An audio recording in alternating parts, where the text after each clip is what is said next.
Good afternoon, RMF podcasters. We got a guest here, Mr. Tommy. Let me enter this here. What up, homie? What's going on? What have you been up to? Busting your tail today, doing them details? Yes, sir. Washing trailers, washing cars, everything I can get. That's sweet. What do you think about doing those blanks there? Oh, dude, I'm down to do them. That'd be sweet. I know. I see. They're pretty cool that you've been posting them on. I appreciate you posting them on the group and showing that skill, man. Yeah, I was, thinking about things I can do on the side and, try to be cost effective on my end and, try to save money somewhere. Everything's expensive in this day and age, bro. Yeah, I mean, I can barely afford it. That's why I have to wash cars on the side so I can afford this. Afford the hobby. I got. Oh, I know what you mean. I'm thousands of dollars in debt due to fishing. Oh yeah, story of my life. I know, and still can't even go fishing. My wife's like, you better take that damn boat out. We don't make that payment for no reason. Yeah, I'm the same way. I'm all like, I don't even have time. I'm too busy trying to make money just to go fishing, but then I don't have time to go fishing.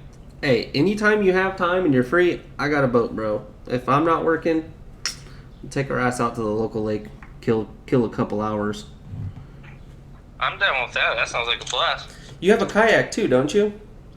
I had a kayak and I had a John boat, and then I had to buy a house, so I had to sell both of them so I can buy a house. Story of my life. Yeah, but I wasn't gonna sell my rods or my gear. I was like, Hell no.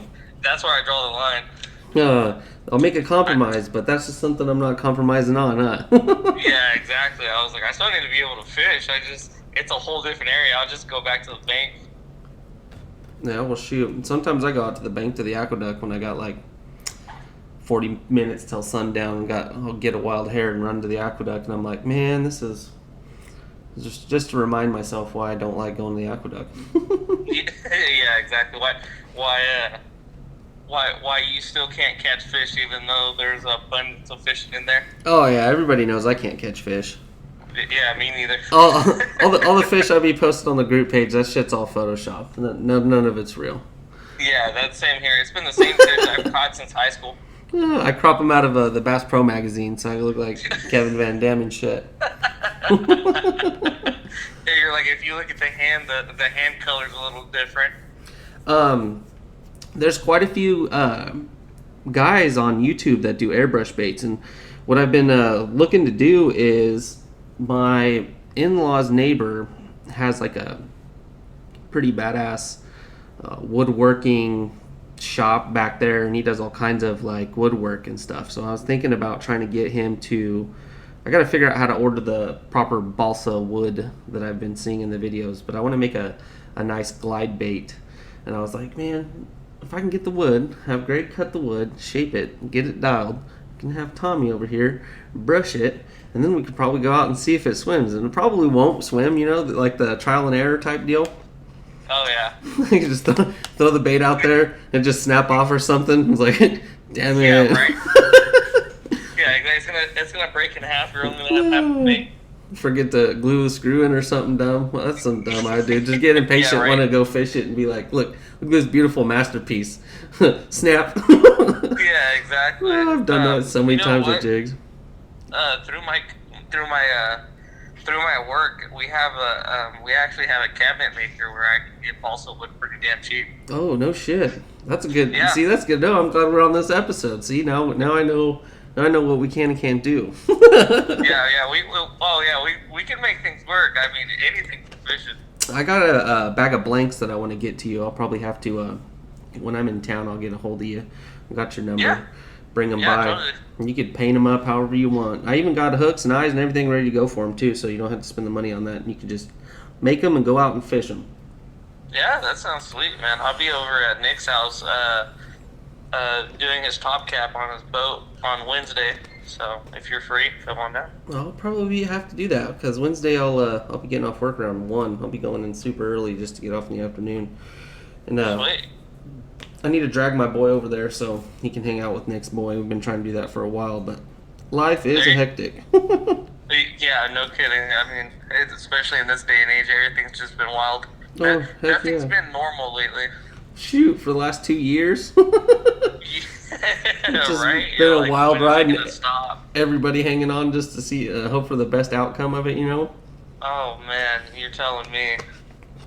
Um, I make plastic, soft plastic baits, swim baits, and stuff like that. And Yeah. the hardest thing that you've Nick too, but like we already heard the spill from Nick. Like he's like, yeah, if you want soft baits, come make them yourself. It's like you get to the point where like it's super like hard to do, like to balance work, family, make baits, have a product, a business, and get it out to people. Like it's so crazy, but like I have those customers that are like real faithful to me that will, they'll get low on baits that I've made for them and be like, hey, can you make these? And I already got them all dialed up right there in a book how I made them, so I just knock them out real quick and knock them out in 2 hours. And those are like the best customers. But the whole make the baits to get put into stores and on shelves and on everybody's boat, like that is just wild. And I don't see, like, I see how guys can do it, like with when the whole COVID thing hit and it's like everybody's working from home and there's nothing really anyone can do. Like that would have been perfect optimal time to do it, but shit, since COVID happened, I've been working more, it seems like.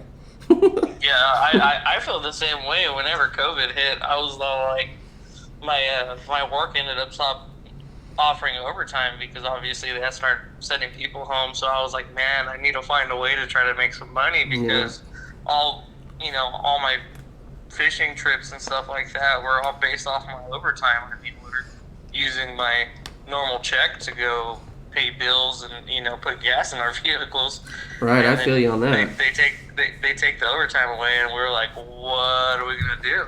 And then that's whenever I started doing mobile detailing, and then that right there is how I've been, affording my addictive hobby. And so I mean, it's crazy that some of these people like can work a job or two, and then on top of that have a bait company. Oh, dude. And doing it like full time on the side. I mean, it takes time. I mean, it'll give you gray hairs real quick. Oh yeah, I mean, even just last night, just messing around with a couple of the colors and stuff like that, I was like, oh man, this is gonna be an adventure.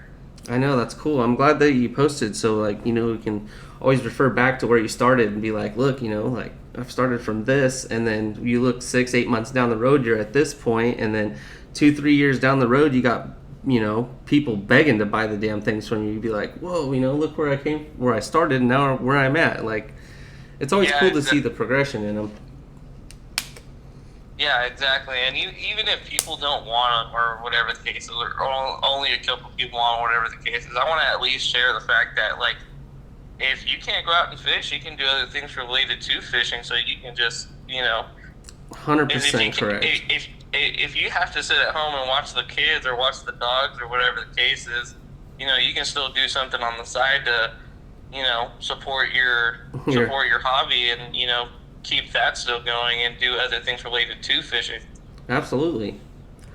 Absolutely. So that's why I kind of started it. I was like, you know what, I got to save me money. I was like, the initial startup is probably not the cheapest, but at the end of the day, you end up saving a ton of money and just making your own stuff, even though it's going to be a headache and there's trial and error. Oh, it's the business when you can make your own stuff. Like when flipping baits and stuff, like Cincos and stuff like that. Those, like Cincos, for instance, it's just cheaper to go buy them. Not like you ain't gonna go to like Walmart and get those $8 packs of Yamamoto Cincos for $8. Like, you may grab one or two, but you're not gonna like load your whole your whole season up right then and there. Yum dingers. Oh, Yum Dingers are badass too. I'll fish the hell out of them. They got like a 200 pack at Coach. I'll load those things up. Hell yeah, some clearance baits. I'm all about that. I bought when I was in Vegas, right? So we went to Vegas to go fish that mead tournament. Well, I stopped at Walmart and I was like, I'm gonna go to the tackle stores and see what the hell is not on their shelves. So like Yeah. that was my goal, like a game plan. So I was like, all right, I'm gonna strategize some shit here and see what those locals are throwing around here, even if they're throwing it in their regular pond and shit. It's like whatever's not on the shelf is what I need to be throwing out on the lake or these ponds that I'm going to. So I ran around and I was like looking at these mini buzz baits, right? And there was like a huge box of them. And they were like 50 cents a piece. And I was like, you know what? Screw it. I just grabbed like 4 or 5 handfuls of them. And I was like, I'm going to fish these buzz baits just randomly. Well, brought them home and I put a Kitech swim bait on the back of one. And I just chug it around BV, dude. And I was smoking the rats. Like, I was getting a hell of a numbers day. I was like, this is pretty badass. Now I got like three handfuls of these damn buzz baits. If I bend one, break one, whatever, that's junk. But I'm still having fun. Yeah, I had a good day, a good numbers day one time. We went and I picked up a whole bunch of we went to Nacimiento and they're all like, you got to throw a Super Spook Junior, this, that, and other, and that's a $9-10 bait right there, and I have a bad habit of casting and hitting the bank really hard. you can't catch fish on the dirt. Yeah, I'll smack a plastic lure straight in half. So I was like, I need something cheap, and I did the same thing. As I went and found walking baits that were on, I don't know, they were on discount, and I probably picked them up for $1.50, $2, and I was like, well, if I lose these, I'm not going to be as upset if I lost a $10 lure. Oh yeah. And we were just casting to the bank early in the morning, and the spotted bass were just killing it. I mean, we couldn't get them off the hook.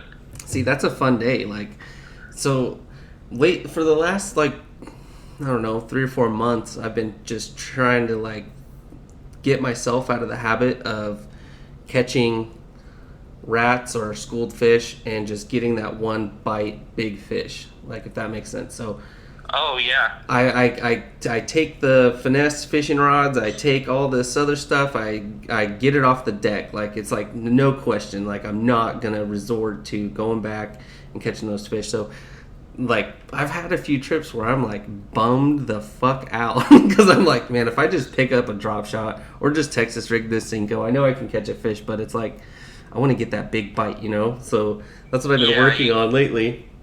Yeah, and it's tedious too. You have to sit there and take your sweet time, and you have to be patient. Patience is the key whenever you're trying to catch a big fish like that, because they're not always around. And no, hell no. You have to make them want to eat it.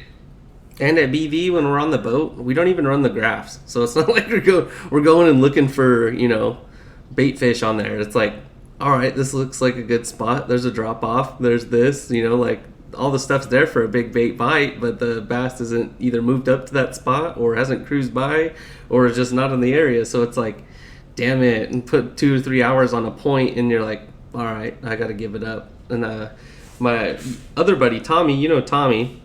Yeah. He's the dude catches big fish all the time, and everyone will be talking smack to him, but he's got the time to be able to go every day and put a grind in to make that bait work. So if you grab one rod and one bait and you're this is what I'm going to do, I'm going to catch a fish on this. Well, if you pick up a different rod and different bait, you're not going to catch that fish on what you set your mind to. So it's shit. You gotta grind it out and get those odds up, because the more times you throw it, the better your odds are of catching on that bait and setup that you're going for. Yeah, exactly. I think that's where a lot of people get discouraged whenever they're trying to get that big bite, is where you may spend 7-8 hours out in the water and not catch anything, but you have to put those days in so you can finally get that one fish. Oh, absolutely. And it's gonna be so worth it whenever you're throwing a 8, 9, 10, or even 12-inch, puddle stand or glide bait or whatever the case is, but you pull out a 13-pounder, you're not going to do that again. Shoot, I'd take a 4-pounder on one of those HUDs or the depths that I've been throwing. I just something to give me hope, Go ahead. I think I'd take a grass carp. Oh yeah. As long as I can say I actually got to use the bait. Got to feel the rod bend over. It's yes. No, I was grinding out a Huddleston bite up there in Isabella for fucking 5 hours, 4 or 5 hours straight, and I just get smoked on it. Bam, bam, bam. And I'm like, oh, it's going to happen. Keep going. Bam, bam, bam. It's going to happen. And then, like, I resorted to grabbing my finesse shit, and I started fucking hooking into him and pissing Tommy off. I was like, that's it, dude. I'm catching fish. I didn't come up here for nothing. He's like, oh, dude, you got to grind it out. Got to grind it out. He stays grinding on those big baits, too. It blows my mind. I'll be shot out after 5 hours of throwing those big baits. Like, I don't care who you are, anybody. You start throwing them, you're starting to roll shoulders, burn your wrist out, putting the... Oh, yeah. You have an 8-foot rod that's a mag heavy or whatever it is, and you're like, man, and now I'm chucking around a 4 to 6 ounce bait all day long. And you're like, I don't know if I can take this anymore. Right, now get 2 guys on the boat, fucking winging them out each side of the boat, just throwing cinder blocks in the lake nonstop. It's like, right, whatever fish were there, they're scared now. I'm sure the bank fishermen, the old guys are out there like, what the hell are they throwing out there? Oh, funny you said that. We ran into a guy up there when we were up at Izzy, and he's like, is that a Huddleston? I said, yep. And he's like, yeah, that's cool. They're too expensive to throw. And I'm like, yeah, I'm hoping I don't stick it in the rock because I only got these 2. And he's like, yep, I bought one and I hung it on the wall. I was like, fuck. Like, so Tommy started laughing because I was like, you know what? That's me right there. Like, I got these $200 baits. It's like, you know what? They look prettier here because I know that they're not in the bottom of a lake. And Tommy will jump in and he will swim for those when he gets them stuck. I'm like, it's fucking 35 degrees outside, bro. I remember there was a video that, I don't know if it was you or someone posted, he had a bait stuck up in a tree. Oh, yeah. And he had to try to go out there and go get it, and he went out there and he got it. Oh, yeah, he's down. He knows what those, what entails once you get them super fucked in a situation. It's get in the water, get them out, or freaking, what you can really do. You got like those line chasers that go down to grab the bait. But you can work on it for an hour and sometimes get it, but it's like 15, 16 feet deep in the middle of winter when that big bite is on. It's like, fuck that bait. You're like, I don't need it that bad. Right? That's why I've been getting these soft plastic molds for these bigger 6 and 8 inch baits, because I want to be able to make my own, because at the cost effective of sticking those in the damn ground or in a tree or a car, whatever's down there, exactly. it's whatever. If I have to break it off, it's like whatever, I can make it. it's just a flip of a quarter, and he'll be like, you got those baits on the damn boat, you ain't even tied them on yet. I'm like, I know, but look how good they look though right there. And Nick's the same way. Nick has he has like $1,000 Roman made mother's baits. Like, he's not gonna throw them. Yeah, exactly. They're giant 12-inch wooden hand carved and handmade baits, and he's like, yeah, they look great right there on the shelf. But he has fished them though. I'll give him credit on that. He has thrown them, and he's caught some pretty good tanks on the bigger glide baits. See, he's brave. I would never do that. I'd be terrified. I'd be like, I'd be getting thrown with it. I want someone to throw me on a rod, and I'll hold the bait. Right? Like, tie a rope to my waist. Yeah, I was like, I don't want to lose that thing. I'd have to be heartbroken. Imagine $1,000 stuck in a stump 6 feet under the water. Imagine telling the wife that one. Oops. What do you mean, oops? Big oops. Yeah, I was like, and then you still snapped it off a 65-pound braid, 85-pound braid. And you're like, what happened? He throws those damn things on like 15-pound mono. Yeah, I've been hearing that, and I was all like, I don't know if I trust mono that much. Right, but a lot of the big bait fishermen, like if you look on the swim bait culture or swim bait underground, those guys, like, if you mention braid on there, like, you're getting like jumped by every member in that group. Oh yeah, they're adamant about using and like nothing but like mono and fluoro, and I was like, you guys are crazy. Or a lot of the guys, like, to be honest with you, they like that it's that polymer, the polymer line or something like that. It's like a hybrid. The high vis mix between. Yeah, they like that stuff, and I was all like, man, you guys are dedicated to just, take that risk to throw a $80 bait just chug straight off of there. Yeah, you get the Well, they got the confidence booster, and most of those guys that fish those big wake baits and shit, they are like, most of them are bank fishermen, and Oh yeah. they do really good. I'm like, man, I'm watching these guys upload and upload and upload, and I'm like, holy shit, they're just smoking like 7, 8 pounders, and it's like the middle of summer, and they're still big bait, like diehard big bait fishermen. Like, I think it's cool as fuck, but I don't have the confidence yet to buy that freaking mono or that fluoro. Like, I fish 12-pound fluoro on basically all my bass rods unless I'm flipping, punching, or tying on an expensive bait. It's gonna be braid. So Yeah, exactly. I do the same thing. I'm fluoro 12 pounds all the way.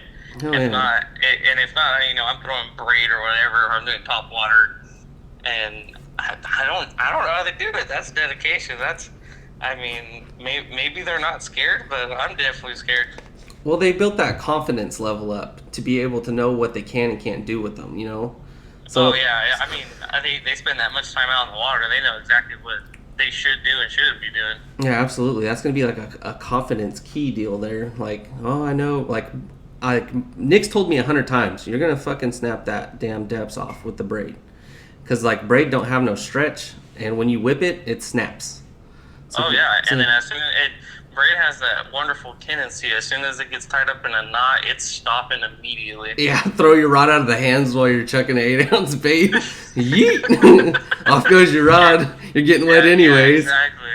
And You're gonna be so heartbroken. You just lost a $500, $600 setup, including the bait itself. Oh man. yeah, I know. That's devastating, man. And there's a lot of those guys on those group pages that do that. Like, that have no shame in their game. They're like, oh, fuck, it happened again. And then it's like, everybody's on there like, fuck, they're sad. Like, I'm sad for you too, bro. Fuck. Yeah, you're like, I'm heartbroken just as bad as you're heartbroken. Yeah, straight up. That's a bummer, especially when someone's trying to, go out there and chase their PB. And a lot of basically your PB could come off of the bigger baits. Guaranteed it's going to be a bigger fish. But Mike McDirt always says, elephants eat peanuts. And fuck, dude, I've caught 6, 7 pounders on like 2-inch flipping baits. So like, Yeah, well, I've done the same thing. Last year, I caught an 8-pounder out of Lake Ming with a missile D bomb mm-hmm. and a football jig, and I was all like, man, I wasn't even, or it was Texas rig actually. I Yeah. had a Texas rig. I was all like, I pulled this giant fish out and I wanted this little itty bitty thing. I was like, I can only imagine whenever you throw a 12-inch Huddle fin or glide bait or whatever the case is, and then you're like, man, I'm gonna get a big fish. And then some of these guys, I mean, they pull out. Don't get me wrong, a 6 pound fish is big, but like it's amazing to just see a fish of that size, catch a fish that's the same body size as As it. the bait. Yeah. Yeah, it's wild. They're like, man, that's some dedication. They were like, you know what? This may be my last meal, but it's gonna be my next one. Walking death row. Yeah. What Yeah, exactly. what drives me crazy is like you see all the trout fishermen. They'll be out there throwing freaking a garlic ball of some Berkeley's fucking gum bait, just sticking 8-pounders. I'm like, fuck. Yeah, exactly. One time we went and we fished the Upper Owens, and we're sitting there, we're throwing salmon eggs, and they'll smack salmon eggs all day long. But Hell yeah. there was this old man that kicked us out of our spot so his grandkids could fish. And we watched him ball up, like, I kid you not, a tennis ball size worth of power bait on this kid's hook. And he casted it out, and 10 seconds later, I kid you not, he pulled out like a 23-inch brown trout. Dang. And I was like, are you kidding me? You've We've been fishing here for all day? 3 days, and the biggest one we caught was maybe a pound. Hey, me and Tommy went down to San Diego earlier this month. We stopped at San Vicente Lake. Oh, yeah. And we walked down to the water because obviously we didn't drag the boat down there, but we went to go beat up the bank for a little while. And we see these two kids, and they're sitting there fishing, just dicking around with a drop shot. And one kid had some type of crankbait. I'm watching them, and Tommy's throwing big swim baits. And we see the fish out pretty deep. I want to say like 7-8 feet. You could just see the back of the blackness of their back, and we're like, hell yeah, the bass are here. I tied on a jig and I threw it out, and as soon as it was falling, all 5 of these fish shot up to the jig, right, and it got stuck in the rock, and I'm like, oh damn. And like I snapped it off, and as soon as I snapped it off, I look over at Tommy, and there's a jig flying past my head, going in there to those fish. Bam! He just sticks a 5-pounder right in front of me. I'm like, you son of a... No, I was so burnt. But we got like 13 pounds for 5 fish in like 35, 40 minutes. It was crazy. I was like, all right, I got my fix. Tommy, he would have just lived there. He would have stayed there the whole week we were in San Diego. He wouldn't have cared. That's great. He was like, can we just pull up a tent? Yeah, he's like, know what? I don't need that. Just give me a blanket. Yeah, he's like, just leave the truck, Uber back. Exactly. No, but it was cool. We want to drag the boat down there and go fish those lakes and, give them a whirl before they get too low. California lakes are just running out of water. Yeah, exactly. You know what? I heard there's some great fishing down south. I haven't really fished all too far down south, and I've heard like even past LA, in between like LA and San Diego, there's some great fisheries that Oh hell yeah! Diamond Valley Lake, San Vicente was a pretty good one. I can't think of the other names, but I googled every damn lake while I was on the road down the way down there. Oh yeah, everyone does it. I do it every place we go to. Or as soon as you see water, you're like, "What place is this?" Yeah, start fishing, and I fish it. Yeah, we were looking at a bunch of saltwater spots, and I was like, I ain't throwing my rod in that shit. Tommy's like, yeah, I might. I'm like, no, dude, not happening. Tommy's dedicated. He doesn't care at all. He was like, as long as I can catch a fish. Oh, he's one of my best admins I got on here that's for fishing. Like, he's the diehard. He knows much shit about fishing, but he doesn't, like, share information unless you ask him, Oh, yeah. And they'll be like, Tommy, dude, spit it out. Like, a lot of people want to know, and he's like, fuck that. he's like, nope, that's my information. Right? But he's taught me quite a bit about bigger baits, him, Nick, and Mike. Because I'm like, fuck, I don't want to get into the big baits. Down south in San Diego, that's like all those guys do. Like the tackle stores down there, there's just walls and walls of big glide baits and big Huddlesons. There's like 10, 12-inch Huddlesons down there. I'm like, holy shit, like Osprey baits, ocean baits. Like, it's crazy. Like, I would love to live down there. Yeah, exactly. Get the nice weather, too, while you're at it. Hell yeah. Yeah, hoodie in the morning, tank top in the afternoon. That's time. Yeah, exactly. Yeah, and then here in Bakersfield, you have to carry an AC unit everywhere you go. Just Straight up. Straight up. Everyone that talks about, oh, you live in California? Because, like, on the group, I talk to a lot of people from all over the nation, but they're like, oh, you live in California? Like, that's badass. Like, you live by the Delta? Like, no, but I could be there in, like, 4 hours. It's like... Yeah, you're like, I can be anywhere you want to in anywhere from 2 to 5 hours. I know. That's the most beautiful thing about where we live here in the Central Valley is we're 2 hours away from the mountains, 2 hours away from the beach, and 2 hours away from any fucking world-class fishing lake, that's held some pretty good donkeys for bass fishing. So that's one. Oh, yeah. We got at our disposal, we have Isabella. Success is like an underrated lake, but they have big fish there. I love that farm pond. And then we got like Cascade, Pyramid. We got Clear Lake, Pyramid. We got all kinds of places all up and down this whole state where not a lot of people. Because everyone thinks, oh, Texas, you gotta go to Texas, you gotta go catch big fish there. And I'm all like, hell no, we got them in our backyard.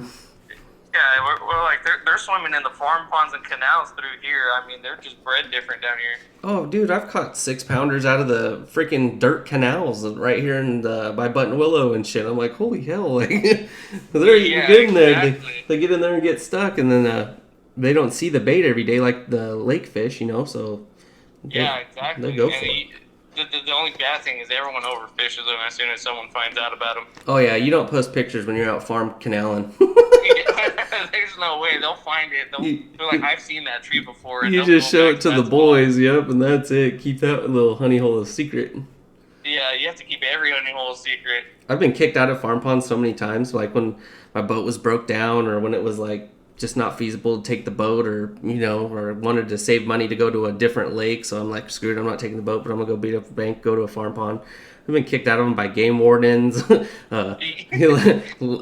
farm property owners, the workers. Some of them are cool. I'd be like, grab a pole and fish with me. They're like, how do you do it? Show them, bam, caught a fish, give them a rod. They're sitting there fishing with me for 2 hours. They're supposed to be working. They're like, all right, I got to get out of here. I'm like, hell yeah. Yeah, a lot of those guys are cool, man, and sometimes if you talk to them right, I mean, Oh hey, yeah, I've gotten permission from a few of the property owners where I've argued with the game oh wardens. yeah, I mean, they're super cool. A lot of them, and some of there's a good majority of them that knows exactly what they have, and they'll have like the dock set up out on some of them and Oh stuff like yeah, that. They know exactly what kind of fishery they got in their backyard. yeah, but they usually keep them for like their grandkids and family and stuff when they're out there living on the farm. Oh yeah, I mean, I don't blame them. If I had that same accessibility, I would. I know. I thought about buying a pistachio farm, but I ain't got the funds to do that. Yeah, we should all pitch in, the whole fishing community will all pitch in, and we'll put a Kern County. Get our own local fishing hole. Yeah, exactly. We'll build like a 15-acre just lake, and we can just have access to it. No one can complain about it. And Right. this, that, and the other. It'd still get trashed and screwed up, and no one would follow the rules. Like Yeah. you know that event that they had, the lightning in a bottle out here at BV. Yeah. Well, they got so much revenue from doing that. Like they could have made that lake so much better than it is, and I'm like, Oh yeah. so pissed. It's like, why in the hell didn't the county like upgrade stuff? Like they got a boat ramp that's been shut down for freaking a year and a half because there's a Yeah. hole. It's like fix the damn thing and get on with it and make it more feasible for people to want to come here. Yeah, exactly. I mean, because that's a good lake for a lot of people to go fish too. Because I mean, it's a fun little lake. I mean, No, yeah, that's 10 minutes down the road for me. I could be there with a boat on the water in 30 minutes. yeah, exactly. So I mean, it's kind of sad. I wish like up in Fresno, San Joaquin has this place. It's called Sycamore Island, and you go and you pay your vehicle load. It's like $7 for the whole vehicle load, and they have all kinds of stock fishing ponds, and you have access to the San Joaquin River also. And you go out there and fish all day long that they have the hours access to, and then they just turn around and dump that money that you spend there back into Their department.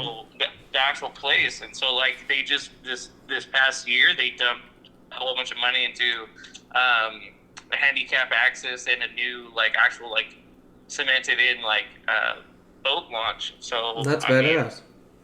they're actually caring about the fishing community and trying to get people to like be on board of like, hey, this is your guys' place, let's take care of it. Yeah, And it kind of instills the good habits into people.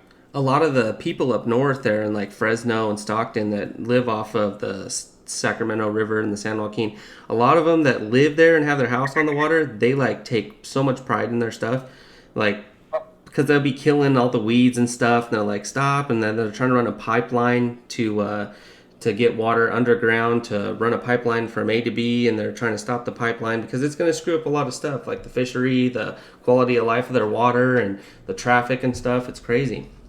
Yeah, exactly. I mean, it's sad to see like all this stuff, and like California's like water issue is really putting it's putting a hardship on the fishing community because It's a hardship on the entire state and everybody in the community for sure. yeah, exactly. I mean, if you even take fishing out of the equation, you're talking about people's livelihoods as far as like access to water And and agriculture. the environment, and just everything's been such a struggle lately with just trying to get people on board of like, hey, this stuff matters. Like they're just people are stealing, wasting, and just getting rid of water like crazy. Oh, I'm sure you've seen me bitching about it on the page about, ag and water and our lake and our senators and all the stuff for California.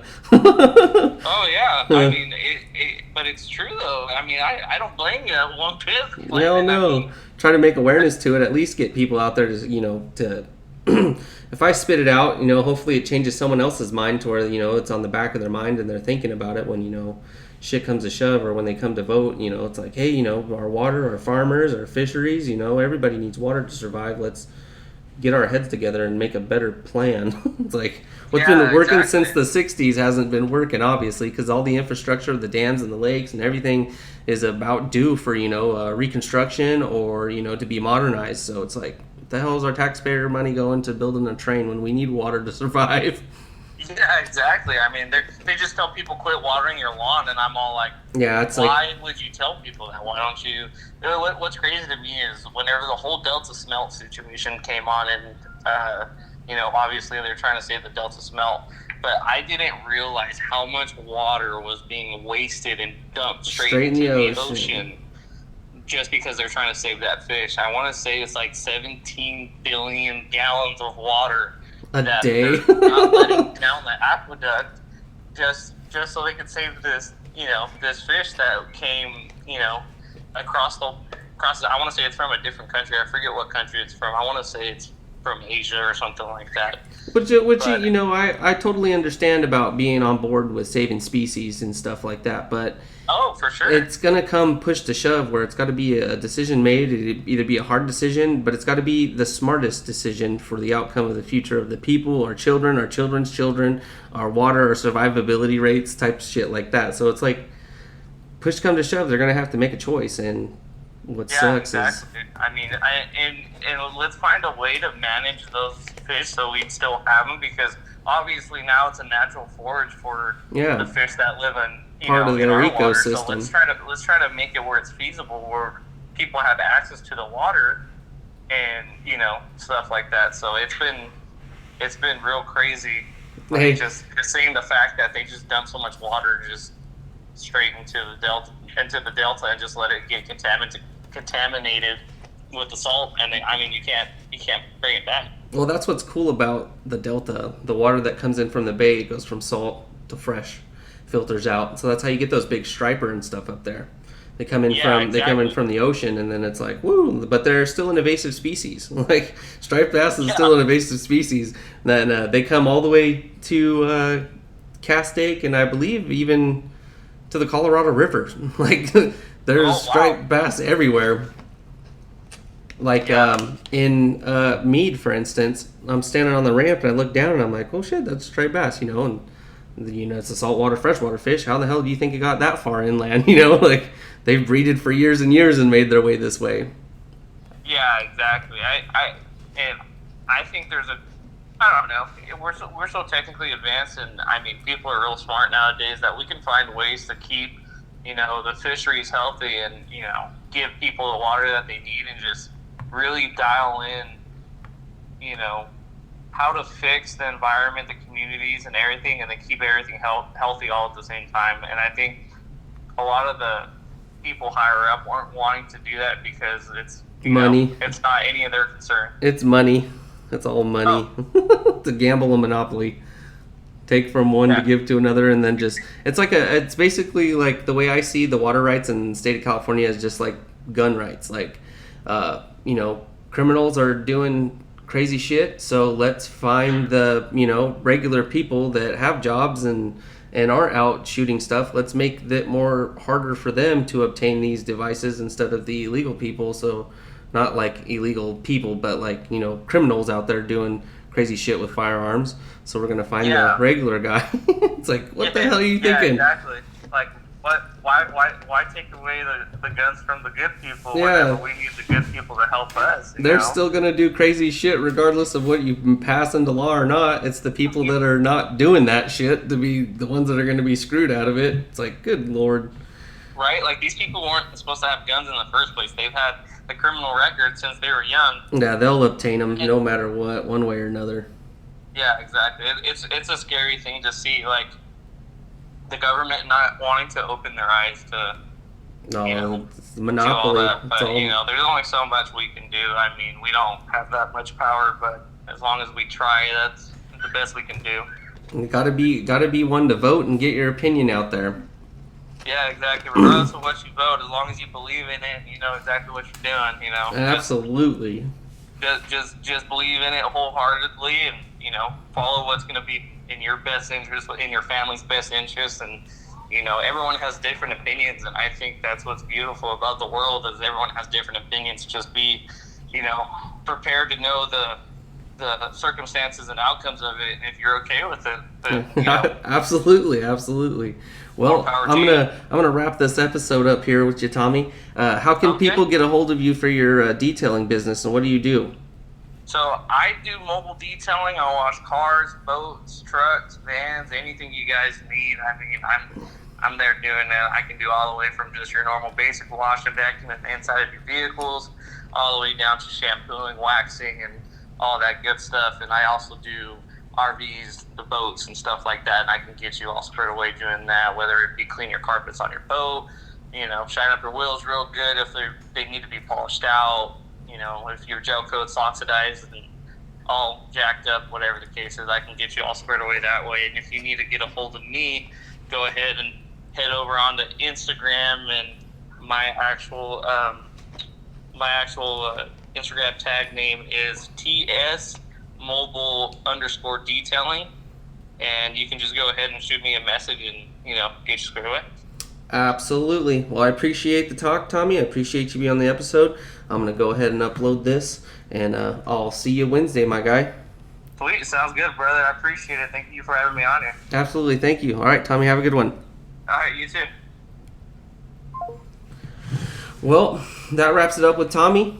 Pretty awesome to get him on the episode and get a few points of views and get the wheels turning. We're over here talking fishing. Make sure if you're here in the Kern County area, you want a mobile detail, he can come to you.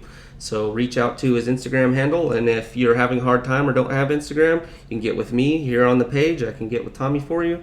Appreciate you guys for listening. Have a good one.